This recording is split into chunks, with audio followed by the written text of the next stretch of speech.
Hello, everyone. Hi. Welcome to Nothing Off Limits with Chris. and Kay. We're so happy you're here with us and excited because What? what are these? This the shoulders that the Stop doing that. Stop doing that.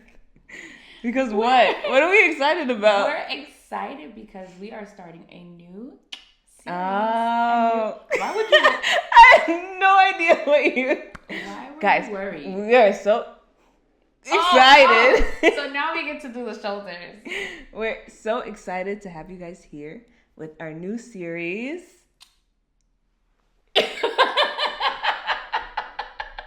What's it called? What's the new season called? When Faith Hurts, the parts we skip. That means we're gonna get down to the nitty gritty. The nitty gritty, the stuff that hurts. The reality of the faith that people like to put a little wall in between, a wall up about it. Yeah, that they like to just skim over until it comes time to actually face the music. Yeah. And deal with it. Yeah. And so we're going to be talking about a whole bunch of different things that people might not tell you about the gospel. Because trust and believe, it's the best thing. Yeah. You know, walking with Christ, living with Christ is the best thing. I wouldn't have it any other way. Oh, yeah, it's amazing. But like in everything, there are parts of it that are tough, that are difficult, that are not so glitz and glam. Yeah. But it's part of the walk. Yeah. And it's really the reality of what is walking by faith. A lot of the things, it's not, like you said, it's really beautiful, but there's a lot of hard to the faith that people struggle with every day, but they don't want to talk about. They don't want to tell. The preachers don't want to preach about it. Your leaders don't want to talk about it because they're struggling with it too. Your friend, your friends, your mother, your father, the fish, the dog were home when you left. You left. Okay, so we're going to dive into those topics on this podcast, okay? We're not going to leave you stranded. Yeah. We're going to try to give you as much advice as we can because, like she said, we're still going through it also. Yeah. It's not anything that we've mastered as of yet. You know, don't know if we'll ever master it. But here's what we learned along the way. Yeah, let's get into it. All right, so our first one is... Dun, dun, dun. Forgiveness. I hate forgiveness. Oh, well, okay. Yeah, let's just dive in deep, head first. That's a lot. Okay, let me take it back. I have a hate-love relationship for forgiveness, right? I hate having to do the forgiveness. Okay. It's for certain folks, but I love receiving it. Yeah. You're like the person that I like receiving gifts, but I'm not gonna give you one. No. Like, I hate the process of forgiving. Okay. Yeah, let me better explain it. I hate the process of forgiving because I'm really a person that gets over something, but not the person. So I'll move on and I'll forgive you for what you did, but I won't get close to you ever again.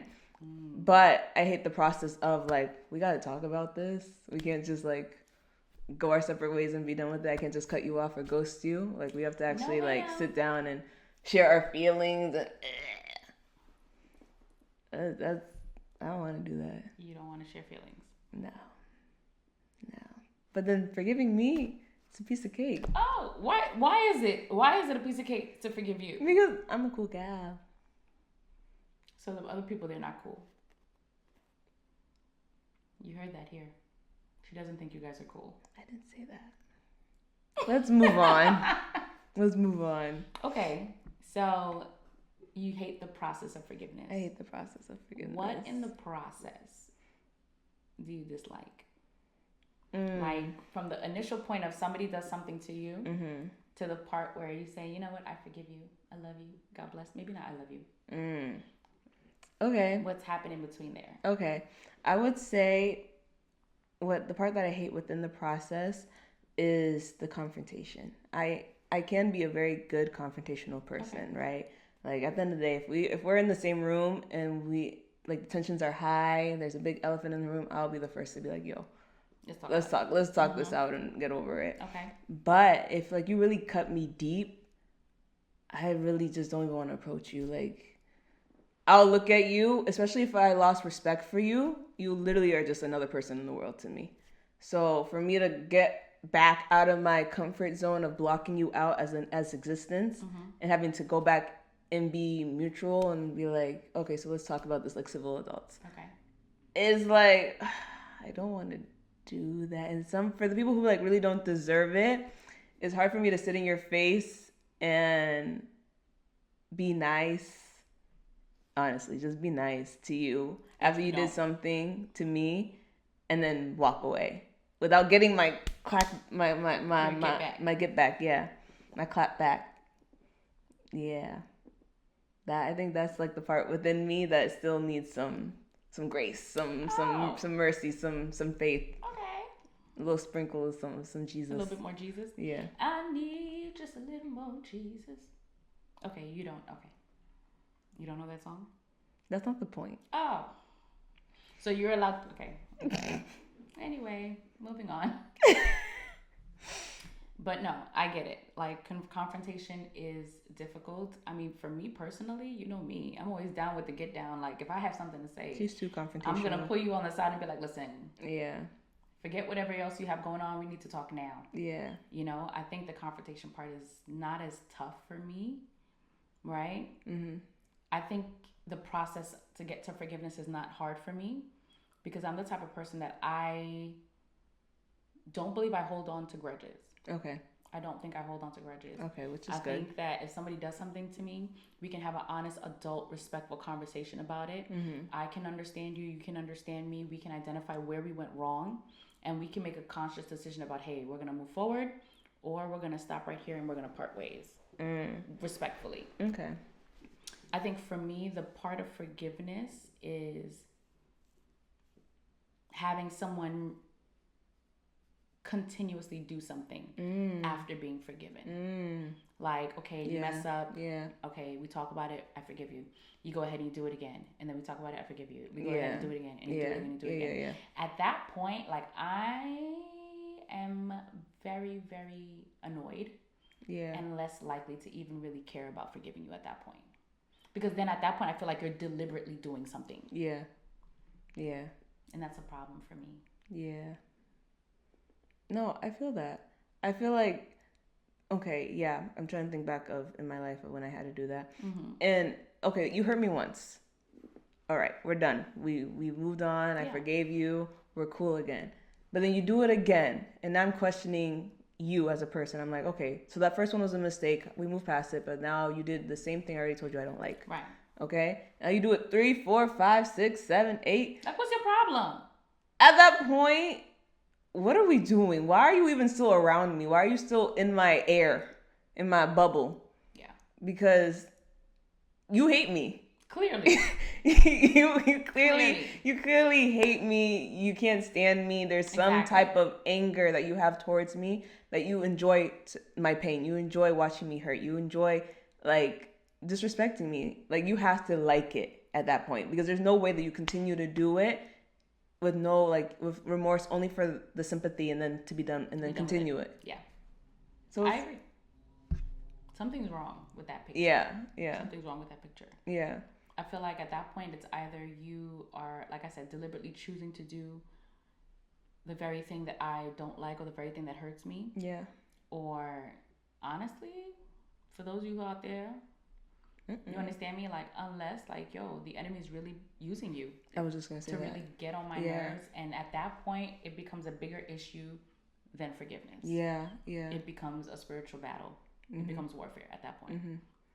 So there's that aspect of it. Yeah. Because literally while you're speaking, I was thinking of the same exact thing. I was like, because there are people out there, and the enemy will gladly, easily use them because he knows that that's your weakness. Of course. That you're gonna keep forgiving that person because you love them. So then he's gonna continue to put them around you and be like, well, you're not gonna get them out of your life, so I might as well just continue to use them. And that person is not in a position to fight off or pray through or combat what the enemy's doing, and so they just become a victim and they get used. Yeah.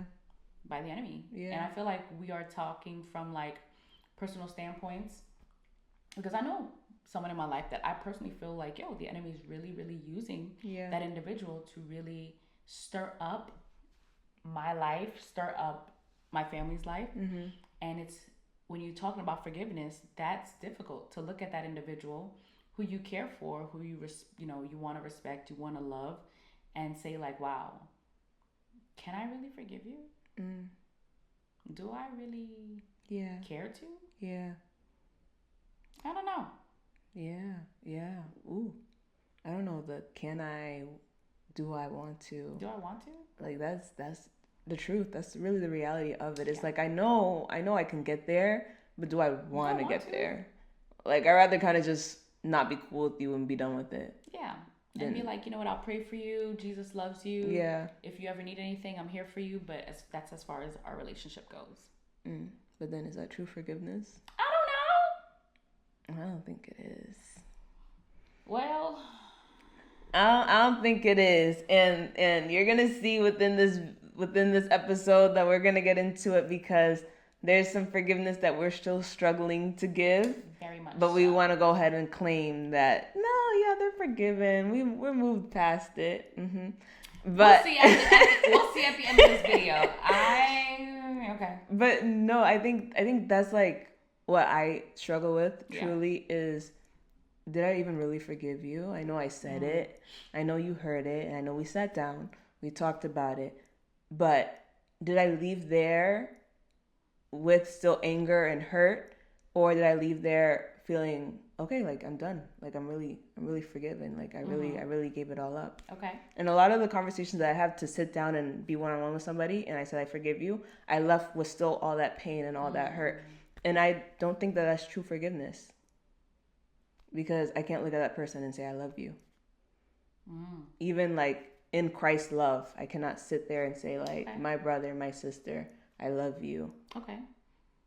And I don't think that that's true forgiveness if you feel like you can't look at them and like love them how Christ loves them, or not like how Christ loves them, but how Christ tells you to love your neighbor. Right. So I don't know, what is true forgiveness? So people like to say that, forgive and forget is true forgiveness. People like to say, forgive, but I cut you off is true forgiveness. I think there is a multitude of different avenues you can take when it comes to forgiveness, right? Because for one, I am a firm believer that if someone has chosen to physically harm you, and you have forgiven that person, kudos to you, power to you, shawty, power to you, homie. Very proud. God bless you. But there comes a point where your life is in danger. Your family is in danger. You want me to forgive and still allow you in my circle? That Absolutely would be unwise. That would be unwise. That would be me literally asking for harm. At that point. Especially if you have children. I think that there is a boundary that comes into play where, hey, I love you at a distance. I forgive you at a distance. You need help. You need deliverance. You need, you need something. I cannot give it to you. Therefore, right now, anything in close proximity to me, you cannot have. You cannot have my mind. You cannot have my body. You cannot have my space. You cannot have my family. You cannot have my children. Nothing. I think that that's okay. I think so too. And there's a movie out there for the girlies who love the little romance movies, books and stuff like that. It Ends With Us is the movie. And within the movie, the main character is dating this guy, and she's best friends with the guy's sister. And she was in it. The main character was in an abusive relationship with the guy, and she ended up telling the sister about it. And the sister said, "I love you, and I would love for let me not. I'll misquote it for sure.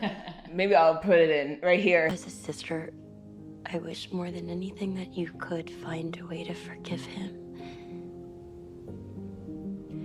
But as your best friend, Lily, if you take him back, I will never speak to you again. Like, yo, that man was hitting you? Yeah. You better never in your life take him back. Yeah. I think that there are certain circumstances where, no, we cannot continue to be kiki, ha ha ha, buddy anymore. It's just the truth of the matter. Yeah. God called you to forgive, not be stupid, okay? Okay. Don't be stupid. Yeah. I like that. Yeah. Be wise. So I think that instance is different. I think there's also, the instance of forgive and forget that I do relate with, because I think, like, especially in marriage, right? Yeah. When you say that you've forgiven, your spouse for something, you bringing it up constantly is doing nothing but harming the relationship, right? It's like, hey, we moved past this hurdle, but hey, I'm just going to remind you again so we can go back at the beginning of the race again. So you can try to go back this hurdle again. And women, we do that a lot. We always have receipts. Our memory is like we remember everything. What? It's like a Rolodex. You just flipped January 13th, 2021. You said, and I quote, you understand me? Like, we're like that. You understand me? I included. You understand me? But I think that forgiveness and forget aspect is important if you want to truly move forward with that person. If you want to move forward. Yeah. If you want to move forward, I repeat, with that individual. Yeah. Forgiveness and forget. I mean, especially if you're married, I hope you want to move forward. Move forward with your man. Move forward with your lady. Okay. Yeah. Don't just walk away. Because of some discrepancies or issues. Like choose to move forward together. Yeah. But I think that forgive and forget is important. Yeah. In that aspect, for sure. Yeah. Especially there's a lot of petty little arguments that you're gonna have that you really don't need to hold that receipt. Let it go. Let it go. Let it go. Yeah. It's not that serious. So I think that's true. I mean, I heard a long time ago someone said, like, stop putting tally marks of, like, everything that person did, right? So, like, for a marriage, for instance, if every time your husband did something wrong and you putting up tally marks of, like, yo, but he did all this and I only did 4 marks for him, stop doing that. Throw away the board. Just stop tallying up every wrong that he did, every wrong that she did, and trying to have a competition of, like, well, he did more things wrong than I did, so really he's the bad guy. No, give it up. We don't have time for that, okay? We don't have time. At the end of the day, because you're married, those are your marks too. So forget about it. I always say it takes 2 to tango. Yeah. Right? As much as we want to put blame on one individual, you also have to keep in mind the role that you might have played also. Yeah. Now, this is not in every circumstance. This is not in every situation. Yeah. Certain things that are done to you, you literally were an innocent bystander. And I completely understand that. Yeah. But also, there are certain things, too, we have to recognize our fault in the matter. Right? Like, why did he end up saying what he said? Well, maybe it's because I said this first and I touched a nerve. Yeah. You understand me? No matter how, whatever he said was probably, really, really harsh. But what did you say also? Now, again, nothing negates the fact that 2 people should always speak to each other with respect. Yeah, yeah. Okay, you should respect that person and they should respect you. But again, we also have to keep in mind that this is the truth of the matter. Sometimes in the heat of the moment, we say things, we do things that we're like, oh shoot, if I was really like level-headed, I wouldn't have said it.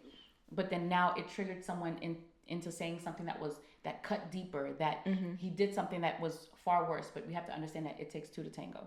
Oh, every time. It takes 2 to tango. 2. Okay. I'm not judging you. I feel like you are. Oh. I'm sorry you feel that way. Yeah. Forgiveness. Full circle. Full example right here. Now, but yeah. All right. Uh-oh. I don't like when you do that. So let's talk about it. Okay. let's talk about the difficulties of forgiving someone. Why are you scrunching your eyebrow? I don't know where she's going with this. Let's talk about the difficulties in forgiving someone who you are still hoping will change. Wow. Yeah. Okay, let's talk about it. The difficulties in forgiving someone that you're hoping will change. Okay, nothing off limits, so full transparency. I struggle with that a lot. I struggle with that, I think, for my entire life. Okay. Let me not know. Probably like more in elementary is when it really started, right? Okay.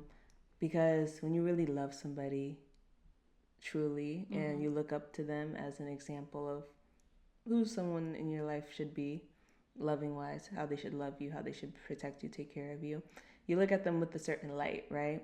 So then when that light starts to dim and the light bulb's going out and you're just looking at darkness instead of light, it starts to make you feel like, okay, I'm not seeing you in the light anymore, but I love you. The love is still there every single time, right? So then you're going through this process where you're trying to forgive, and okay, they mess up. Okay, you forgive them because you love them. But soon that love runs out of like, yo, I can't keep using that as an excuse to keep forgiving you. So at some point you're gonna have to start changing. You have to figure it out so that my love can grow again. And it's not a reason to forgive you anymore, but it's just there. Okay. Right? But if after you already sat them down, had a conversation about like, yo, I want to fix whatever this is. Whatever people say we're supposed to have or whatever the world says that we're supposed to have, I don't care. I just want to figure out this and make this work for us. I want to be at peace with you. I want you to be at peace with me, right? And you sit them down, you have that conversation, you have an honest heart to heart, and then nothing changes. And you sit there, and I think that's the true difficulty is like, I just poured out my heart and I told you everything that you did that's hurt me, that's made me feel a type of way, that's made me to the person that I am today. And you took it in and you felt it and you believed it and you apologized and you said, we're going to do better. And then you don't. And nothing's changed. And then I think for me, the difficulty is like, so God, what do you want me to do?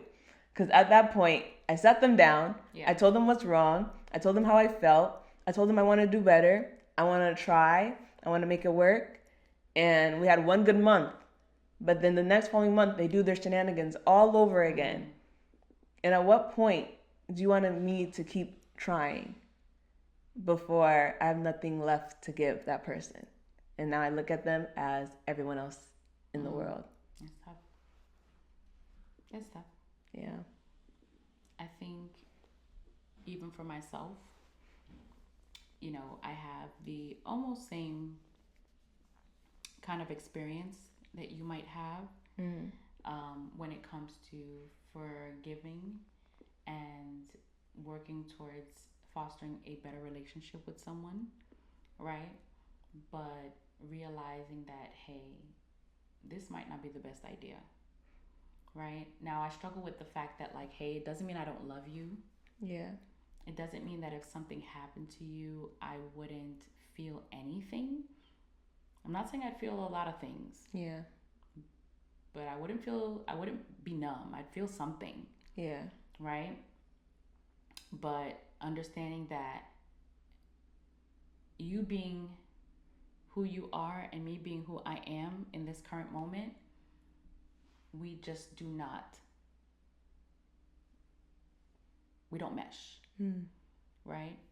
And I think that sometimes when we force things,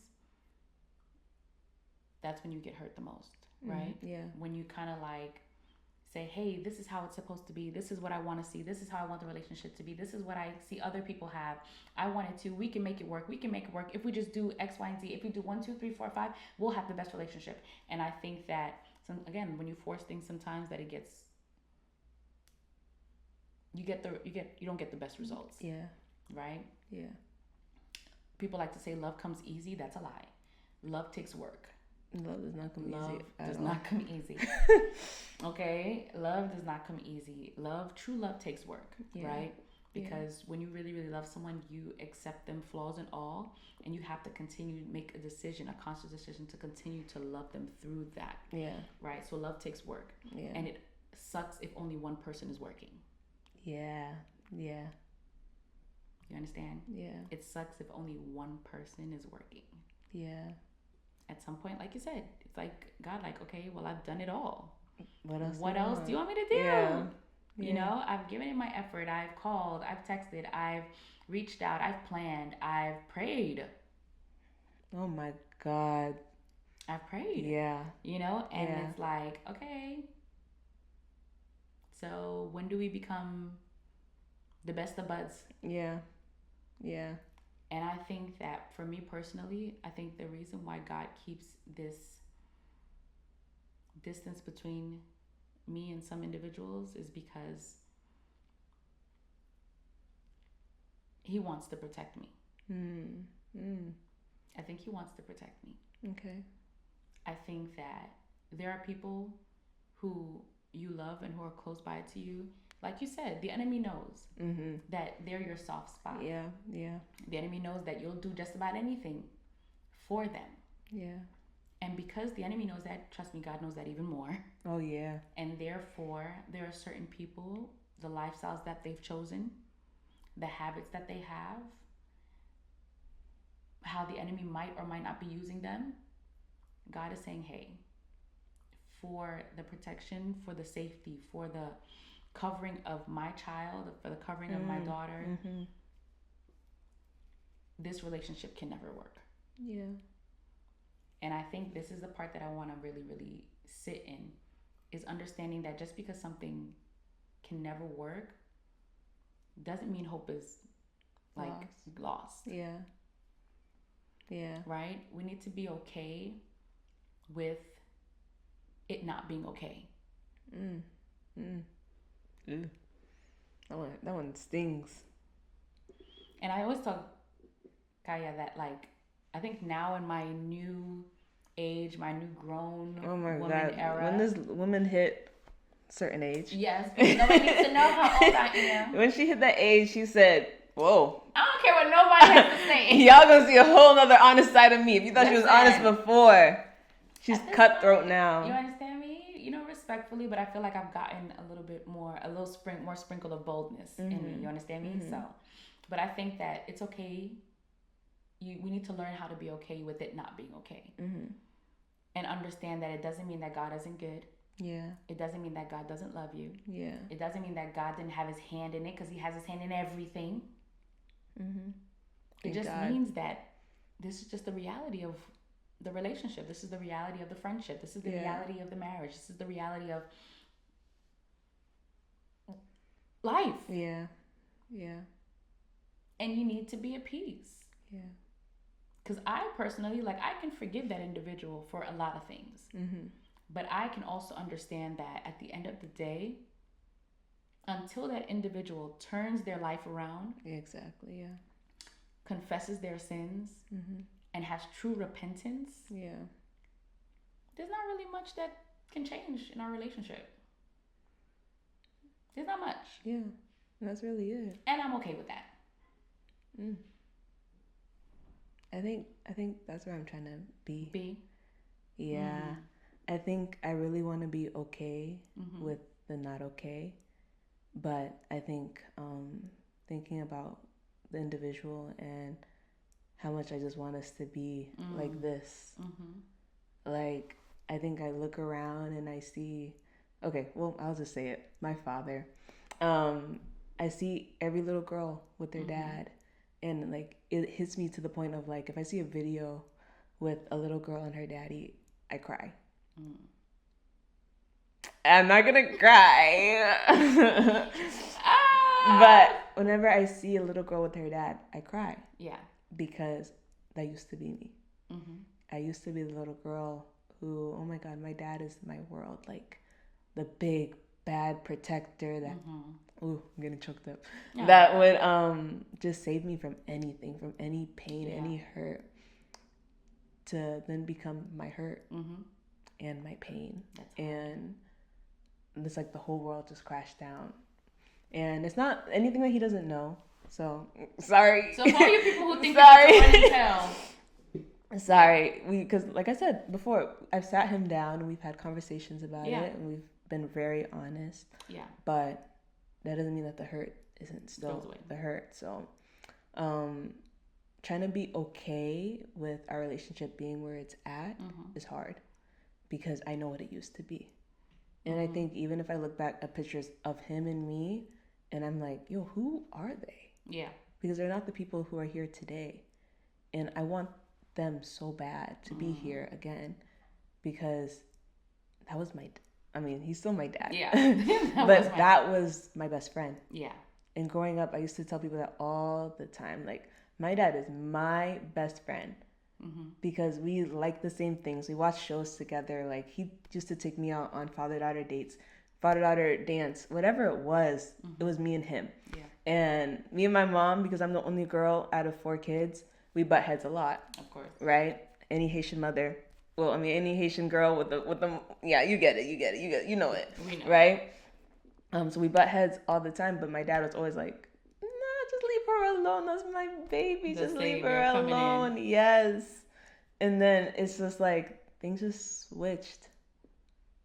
I don't know. It's just I think my eyes slowly started to open up and see the reality of what life really is when I was so blinded by, oh, well, we just like everything and we do all the fun things and he's the fun guy. And when I got older and realized the reality of what marriage is and what it takes to be married, what it takes to Right. raise kids, what it takes to be a father, what it takes to be a mother, it hit me of like, whoa, you weren't really that guy that I thought that you were. So being okay with us not being like that anymore is a struggle because I miss my dad, right? I miss him. And I miss that relationship that we used to have. I miss the laughs. I miss the nights of staying up while my mom slept because we wanted to watch a movie or something. I miss that. But I have to accept at some point that if he doesn't change his life around, right, like your individual, if they don't flip their life around, because where I am in my faith, I as much as I love him, I will never let anyone Of course. distract me or pull me away from what God has asked me to do, right? And God has already revealed to me a lot of the things that he has set in my future. And I'd be damned if I let anyone, even my own blood, Yeah. get in the way of that. Of course. So if that's what it takes, if it takes some distance, if it takes some time for him to figure out his life so that he can be here with me, then so be it. But that doesn't mean that it's going to be easy. It's definitely going to be hard. I'm going to struggle a lot. I struggle now Yeah. with the reality of like I have to let him be at a distance. But yeah. Oh yeah. I think just like you, my individual is also my father. I think we have, because we're 2 different individuals, right? And we have different personalities. All the things that I've learned about my father and all the things that I have come to understand about the gospel has kind of helped me bring about a little bit more peace to the situation, right? I think that just like you, when I was younger, right, my dad was my world. You understand me? Like, Saturdays was his and I day. Like, him and I would be out on the town. We would be, he'd run errands. That's how you, listen, every Saturday morning he'd go to the bank. Okay. We'd go together. And then after that, he'd either take me to get Mickey D's or we'd stop by the Haitian bakery. Oh, And I'd Lord. get a Haitian patty. And then he'd go here, get a haircut, and I would sit in the barbershop, swing my legs around like a little, child, and wait for him to be done. And then after that, we'd come home, we'd watch shows. And my mom was at work 7 days a week. So he literally was the one who was with me all the time. Right? Yeah. I'm not going to say he raised me, but he was with me all the time. He was Yeah. my parent. Yeah. Right? And then like you, when I started to realize the truth behind this whole facade, the truth behind everything that was going on that I was blinded to because, again, oh my God, my daddy, my daddy, my daddy. Oh, I like that. So my daddy, my daddy. Okay. I cannot. I cannot. But, and I thank my mom for not sugarcoating anything at some point in time, as I was growing up. She kept me, blinded for a good part of my life, which I'm grateful for. Yeah. Because there are certain things that I don't think a child should know before they're mature enough to handle it. Yeah. But once she realized that I was mature enough to handle it, she was telling me the truth. She was telling me this is what happened.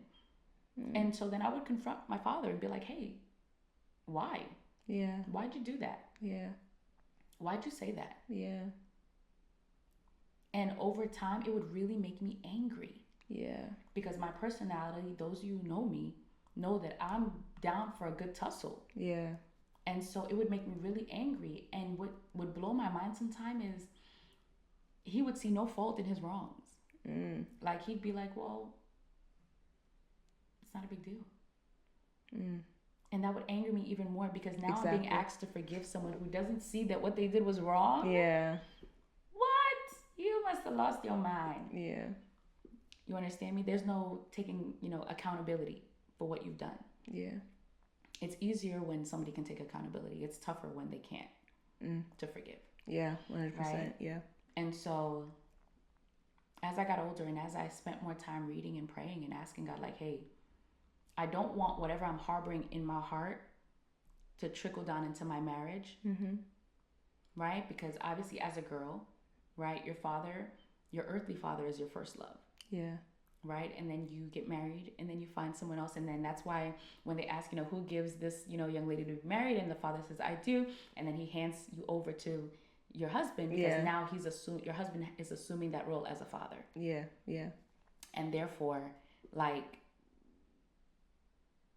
I got to a place where I'm so grateful to God. And I think that, I'm not saying that that's what's going to help it make it better for you, but it's what's helped make it better for me. Because after praying and fasting and asking God, like, hey, what's in my heart, I don't want it to trickle into my marriage, one, and I don't want it to trickle into my lineage, right? For the men in my family to be as my father is. Yeah. Right? I had to break a lot of generational curses because of my grandfather and my father. Yeah. You understand me? It no longer became about me and him, but it became about my family. Yeah. A bigger picture. Yeah. And like you said, I refuse to let anything or anyone stand in the way of the progress, the spiritual growth, the blessings in my family. Exactly. Not even my father. Especially not, yeah. You understand me? Do I love him? Absolutely. Absolutely. I'm literally the spitting image of him. Yeah. I love him. We shared a lot of great memories. Yeah. But like you said, until that individual turns around, confesses their sin, changes their life, chooses Christ, then I can't choose you. Yeah. Yeah. I can't choose you. Yeah, that's really what it is. I think that's very true, honestly, because when I think about my husband, when I think about the man of God that I'm going to get married to, you cannot be like my father. Like, I don't know, like that's kind of where my standards are at, is that like I know what I don't want, I know what I want. And my father wasn't present at a certain age. Right? He stopped being present. He was there to the point where my friends thought I only had a mom. Yeah. Like, even till this, like, now putting this out there, there's gonna be a lot of people like, whoa, you so cool with your pops? I don't even know. My best friend, she didn't even see a photo of my father until, like, years into our friendship. So, like, people don't know him. Yeah. People don't know him at all. And he wasn't present. And I cannot marry somebody who will not be present for my children. And I'm not saying that if he works a lot, he's cut off. But you make time for the things that you care about. They're important, yeah. Especially your children. So if he's not willing to make time for his kids, even for our marriage, you're going to have to make time. Like, I need a man who can put it all together, who can do what he has to do, get it done, but always remember his family Yeah. comes first, before the career, before the money, before the big house. Because I always tell people, I rather have the tiny shoebox, but a tight knit family than one that's scattered all over the place in a big house. Yeah.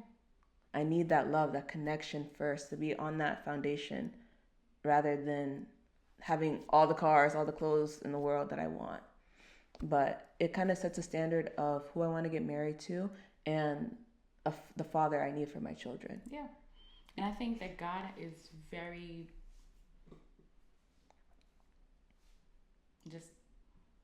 he's amazing at the way that he heals.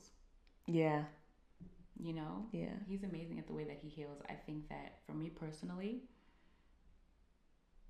after praying and fasting and telling God, hey, this individual has done a lot of damage and I don't want this damage seeping into my marriage and into my family, I can attest that God gave me someone who literally is the complete opposite of my father. Yeah.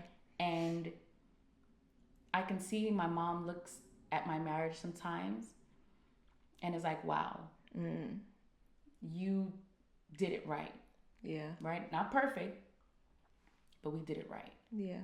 You know, this is the stuff that she always prayed and hoped that she would experience in her marriage. But she's grateful that I get to experience it. Right? Because there's nothing that I think would really destroy her if I was caught in the same cycle. Oh, yeah. That she was. Oh, yeah. I think she would be distraught. Yeah. But God has a great way of healing. And through that healing, it makes me understand my father a little bit more. It makes me extend a little bit more grace to him. Okay. And not get angry like I used to. Okay. Because ultimately, I've come to the conclusion that, hey, a godly man, a God-fearing man, a man that puts Christ first, that founds his life on Jesus Christ, the word, the gospel, there are things that you don't do. I'm not saying that you could never do them, but I'm just saying that you as a person, there are things that you don't do. Yeah. Yeah. And if you are doing them, then I have to question on which Yeah. foundation are you standing? Yeah. Are you standing on Christ, the solid rock? Or are you standing on the enemy? And because of that, I understand now that it's not wrestling against flesh and blood. This is not a father and daughter fight. I know, yeah. It's not. This is not a father and daughter fight. We always hear, preachers are saying that, like, the enemy hates Satan hates the institution of family. And any which way he can try to crumble it is exactly what he's going to do. Because when a family of believers are together and they're procreating, they're making children, and those children are living the gospel, and those children are living the gospel, and there's children, you have now expanded God's kingdom. You are now expanding warriors for God's kingdom, prophets and evangelists and teachers. Like, you're like, through one individual, you are sending out a multitude of people through your lineage, through generations, for the kingdom. Yeah. And the enemy wants to do everything he can to put his foot down and to stop that. Right. And therefore, he wants to crumble the institution of family. And so I know my fight is not against my father. He was a great man. Yeah. But somewhere along the line, the enemy got hold of him. Yeah. And now we're here. So my job is simply to pray for him. Yeah. Extend him grace. Right? Because the Bible's clear to pray for your enemies. Right? And I wouldn't consider my father my enemy. Right.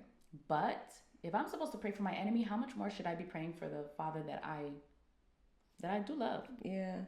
You understand me? How much more should I be praying for him? Yeah. And it kind of reminds me of our pastor who was talking about how he preaches on Sunday and Thursday, because our church does that. And he's helping so many people come to Christ, and he's helping so many souls get saved. But it took him, like, I think 35 years praying for his father to get saved. And it's like, yo, you've been saving people day in and day out. How many hands are going up when you have that final prayer at the end of service? But your own father, you were going to war against, like you said, the enemy to win that soul back to its rightful owner. So it's like, that is really what we have to do. It's a battle. it's truly a battle when your emotions get in the way. Yeah. Where they mess up again. They do another thing. They repeat that same cycle over and over again to where you're like, oh my God, I just, like, you want to give up. You want to be done with it. Mm-hmm. But you have to continue to go at war with every weapon in your holster and just go crazy. Yeah. And just let the enemy have it, because he's winning the more you give up and you don't pray. The more you continue to close your mouth and just say, well, that's just who he is. Let me just let him be. You're continuing to let the enemy pull you away from what he knows you're capable of. And you're losing that soul. Yeah. Ultimately, like, that's a soul. Yeah. Yeah. You're choosing not to fight for that soul. Yeah. Yeah. Whether it's your father or not, that's a soul. That's God's child. Mm-hmm. Regardless. As if it was anyone on the street, you should be going to war. And someone who's lost. Yeah. Sometimes they don't know it. They really don't know. And there's some that know. There's some. Right? And they're happily being used. Yeah. But there's a lot that they don't even realize the reality of what's happening or what they're doing to others. Mm-hmm. And then eventually when they do come to Christ and God reveals it to them, that's when they sit down and they're crying at the altar because they're like, oh my God, there's no way that I was doing that to people this whole time. Yeah. So you have to just keep going to war. Keep praying. Keep battling. Just go into war day in and day out. Create a war room. Have your prayer closet full. There should be whoever that person is. Everyone go ahead. I don't know why. Everyone go ahead and pick a name, someone that you've been struggling to forgive, and put them on your wall, on your prayer board, wherever it is that you go to prayer, and go to war for that person time and time and time again. And do not stop. Even after they've given their life to Christ, still keep going, because that's when the battle gets even harder. Yeah. Is when they have won that battle. Now the next battle comes. So just keep going, and do not stop until God comes back truly. You should always never, pray for them, always pray for them, because you just never know. The enemy got them once. He's capable of getting them again unless they truly just like fight every time. Yeah. It's hard. Forgiveness. It's not easy. It sucks. It's not easy. It sucks. It sucks. But it's one of the things that God calls us to do. Yeah. It is important. Yeah. Because again, you can't move forward. Can you really say that you've been delivered? Can you really say that you've turned a new leaf if you're still holding on to the things that people have said about you? Yeah. People have done to you. You have experienced. And again, forgiveness doesn't mean forgetting. Mm-hmm. There are certain things you better not forget. Yeah. Yeah. You understand me? There are certain things you better not forget, because you need to be wise, right? But there's also other circumstances where when you forgive, you cannot rehash. We cannot constantly be bringing these things back up over and over and over again. But you said you were over it. Yeah, but I just had to tell you one more time. Yeah. No. Yeah. No. And then understanding that, like, sometimes forgiveness means being okay, even if it's not okay. Mm. Even if it's not the ideal relationship, the ideal picture, the ideal, thing that you've prayed for. God's hand is in everything. Mm. And if this is how the relationship is, after you've prayed, after you've fasted, after you've called on God, and nothing's changed, understand that it's just not God's time. Yeah. And ultimately, you don't really know the end goal. Like, I have made peace. This is going to be like super controversial and super harsh to hear. But just hear me out. Don't cancel my girl. Don't cancel me. But I have made peace that if my father does not come to Christ, mm-hmm. that I have done all that I could. Mm. And ultimately, salvation, we always hear, is personal. It is. I can bring you to the water, but I can't make you drink. Yeah. And ultimately, it's going to be his decision. Mm. And I've come to terms with that. Hey, if he does not make that decision, will I be sad? Yeah. But will I be in a space where I blame myself? I will not blame myself. Yeah. I will not blame myself. He's been told more than once. So ultimately, forgiveness is being okay with it not being okay. And understand that even in the not okay, that God is still God. He's still maneuvering. He's still strategizing. He's still working. Yeah. It doesn't mean that like, oh God, you left me to deal with the situation. It's God is in it. It just doesn't look like how I want it to look like. But maybe this is how God needs it to look like. Exactly, yeah. You know? And again, sometimes it's for protection. Mm. Who knows that if, you know, you and that individual were as close as you want to be, what damage could take place in your life, Exactly. in your marriage, in your children's lives. Yeah. Sometimes it's protection. Sometimes it's okay not to get what you want. Yeah. You know? Yeah. We don't know God. It's God's plan. Yeah. Right? So, although it's tough, yeah, and it's still a work in progress for us. Clearly. Ow! We know that it's important. We know that it's a must. Yeah, it is. And it requires prayer, consecration, diligence. It requires God's strength. Yeah. To do. I think sometimes when I struggle with forgiveness, I remind myself, who are you? Mm-hmm. That God forgave you. Mm-hmm. And then it makes me reflect. I'm like, yo, if God forgive me, what can't I forgive? I forgive, exactly. Because I've done enough in my past that I should have been struck dead enough times to count. Yeah. And here I am. Have new air in my lung this morning. God's mercies are following me every single day of my life. So why can't I bless somebody else with that too? And I also remember that forgiveness isn't just about you. No. And a lot of the times it's not about you at all. And it's that individual who needed your forgiveness to move on from whatever happened or to be better. Yeah.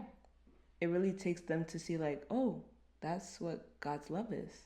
Forgiveness. Let me see what this is about. Yeah, you always have to be an example. You should steadily be an example of Christ every single day. Show someone love, show someone grace, mercy that they did not deserve because you are that same person. You didn't deserve it either. You didn't deserve it at all, but God gave it to you. Yeah. The house that you're living in, the bed that you're sleeping on, you did not deserve none of that, but you have it. So show someone else that same amount of grace, the same amount of love, even though they do not deserve it. They spat in your face. This is why the Bible says, yo, if they hit you, turn the other cheek. Still hard for me, but we're getting there. Oh, I guarantee you I'm slapping back. But you know, this is why his word is very clear, right? It's hard. It's not something that's easy to do. Yeah. But neither was sending his only son, his only begotten son, to die for the sins that he did not commit. So to save you. To save you. To save us. Save us. Yeah. So let's just extend a little bit more grace to the people who continue to, you know, hurt us sometimes and make us cry. Yeah. And understand that again, like, we were given a grace that was unfair. Yeah. Yeah. But that's what grace is, right? Mm-hmm. Unmerited favor. Yeah. You don't deserve it. You didn't pay for it. You couldn't buy it if you wanted to. But it's just given to you. Exactly. So, yeah, guys. Wow. Well, as you can see, we are diving in deep, head first. Oh, my. With these conversations. This series, this season is going to be a tough one. Yes. But hopefully it only gives you guys strength, growth, and also you just see growth come out of us too. Yeah. Yeah. All right, y'all. Thanks for joining us for another episode of Nothing Off Limits. Bye. Bye. Oh, brother. Oh my God, this thing.